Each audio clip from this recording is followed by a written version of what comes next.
Hey, this is Dash with Deef Boards, and today we're talking about the Stooge 3 links and gear drive system. Let's get into it.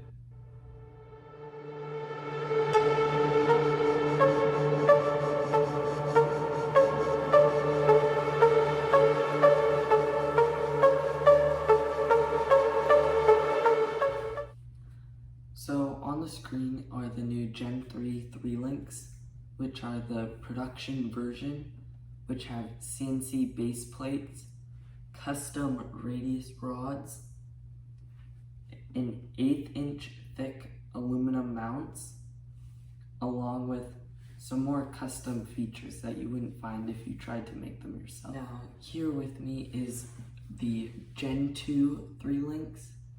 These were made in a couple limited batches, and I've been lucky enough to get a set. And these are all handmade, and they're pretty awesome. I can't wait to get the new Gen 3 ones. But most of the stuff I go over today will be the same with the new Gen 3s and these Gen 2s if you still have them. So first we're going to go over what the 3 links are and all their parts. Then we're going to go over what the whole drivetrain is.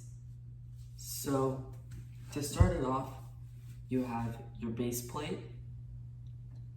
Then you have 2 radius rods, which are adjustable. Then you have 1 long axle that goes straight through. Then you've got an axle going up and down. I think this is a spherical bearing in the middle here, but don't quote me on that.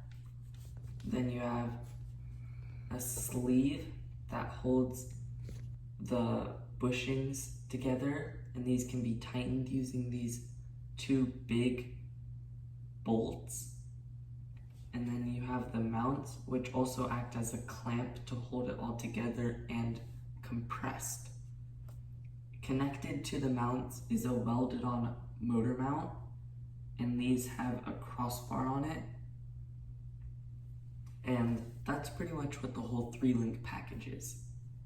Next, we're gonna go. So the gear drive system is an open gear drive, which means that it's not enclosed like the normal ones you can buy, like Moon drives or the new Boardnamics drives. I think those are called the M1s. But these run steel on steel, and it's just open to the elements, and I haven't had anything break yet. I haven't heard of anything breaking, but I'm sure it's happened because what these are normally run on are his custom Stooge race boards. More on topic, we've got the gear drives, which I have a 58 tooth on each wheel, and I have a 16 tooth pinion on each motor. This results in a 35 mile/hour top speed currently. Before I had it, I believe it was a 21 tooth and a 58 tooth. So that was running mid-50s. But for intro to speed, I've dropped it back down. It's been working great, no complaints. These things are ran a ton and very hard. Sudden stops, accelerations, just things that you wouldn't normally see when riding. The wear and tear on the gear drives is amazing. I haven't heard of the spur gears on the wheels going out, but I have had the pinions go out every 250-ish miles.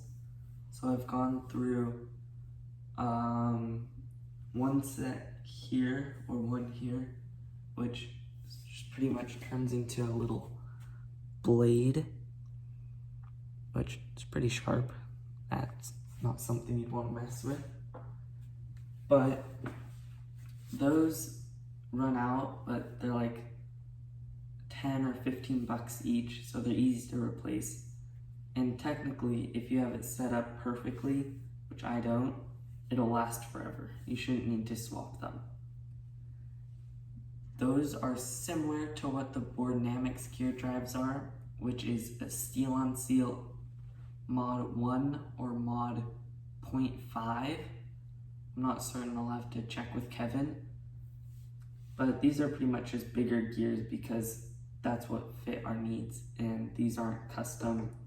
These are just what are used on RC cars like what you can find here. Alright, finally we'll get to the wheels, and a bunch of you have heard about them, but it's fake Trampa hubs.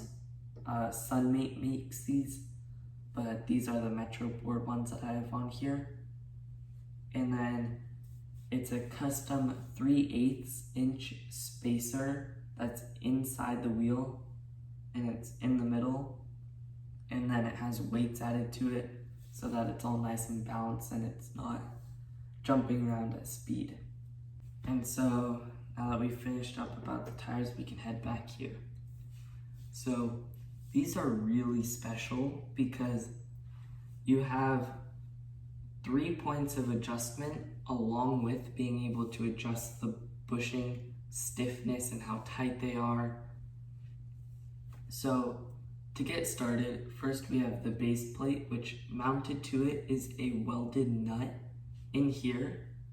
I'll show a video of that. And as you can tell, it's one welded nut, and then there's a regular nut on top of it. And so what that does is it allows you to adjust the ride height of the trucks by unscrewing the top nut that you can obviously move, and then you can take off the radius rods at their matching points right here, and then you can physically spin the whole truck or axle around in a circle until you get the height that you need or want. Then you just tighten it back up and you're good to go. Just make sure that it's all straight and aligned, or might not want to ride with it sideways. Haven't tested how that rides, but I wouldn't expect it to be very well. Finally, we come to the bushings. As you can tell, it's not like how on a normal skate truck and you can just grab your skate tool and twist it and it tightens both bushings and sandwiches them together. How this works is kind of like how MBS trucks work and channel trucks, how you have almost 2 independent bushings, but you can't ride with only one. So what that means is that you tighten each side independently, but if I were to take a bushing out, you wouldn't be able to ride it. So I can put a higher preset on my heel side because I know that I dip harder that side or less, depending on how you ride, so that it feels the same both ways and you don't get messed up with going from toe side to heel side and just feeling you hit a wall almost of bushing stiffness. This just makes your ride more smooth, and it makes it look better because you're not getting jolted around. So those are the 4 points of adjustability on the 3-link.